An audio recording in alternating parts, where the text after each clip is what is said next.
Okay, so we need to talk about Chappell Roan's performance at the VMAs because my queer historian self is screaming.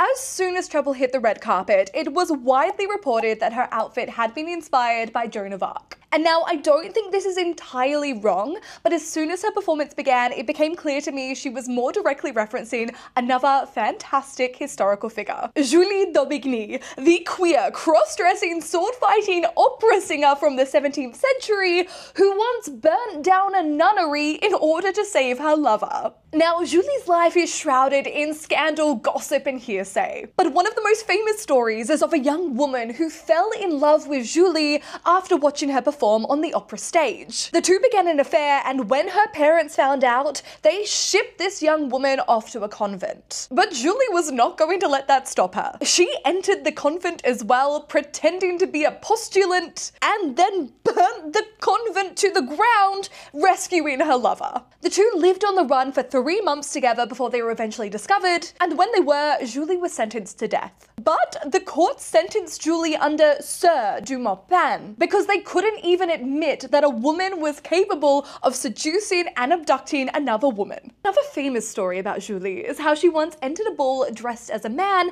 and began flirting with one of the women there. This enraged 3 noble men in attendance who were also trying to vie for this woman's attention. And so Julie challenged them to a duel. She defeated without killing all 3 men because on top of being a famous opera singer, she was also a fencing master. The theatrics, the sword fighting, the burning of a building to the ground, I feel pretty confident in saying that Chappell Roan was going for a Julie d'Aubigny inspired performance. This is not to say that the reference to Joan of Arc does not exist, because as soon as you put a woman in chainmail, people are going to think of Joan of Arc. And Chappell would have known that. There is a huge amount of parallels between religion, gender bending, and being true to yourself that are in both Joan and Julie's stories. And I feel confident in saying Chappell's too. Chappell Roan is constantly referencing the impact religion can have on identity formation in her performance and in her lyrics. Joan of Arc believed she was called by God to lead the French army, and when she was turned down for being a teenage girl, she entered dressed as a man. And even after leading France to victory, she was prosecuted and burnt at the stake for being a witch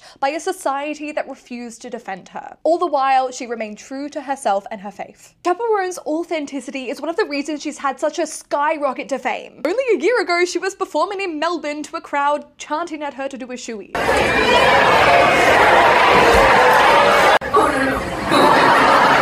But it's also the reason that a lot of people have been tearing her down. And so I think there's a huge amount of parallels to be found between Joan and Julie. And before anyone says that I am reading too much into this and this is just a costume, no. Chappell Roan is drag, and drag is a form of protest. Every time Chappell Roan comes out on stage, she does so with a point and a purpose. Everything about her look was considered, from the 300-year-old robe to a 600-year-old rug she had rolled out before she walked the red carpet. Chappell Roan was not referencing one person or one time period. She was referencing history altogether and revolutionizing it. Maybe because Chappell Roan is in the process of writing history, and I think she knows it. Whatever the intended reason or the interpretations that will come, I think it's fair to say that this VMAs performance will go down in the history of music. And of course, if you enjoy learning about the present from the little-known stories of the past, remember to keep joining me here at Kinky History. You're standing face to face with I Told You So.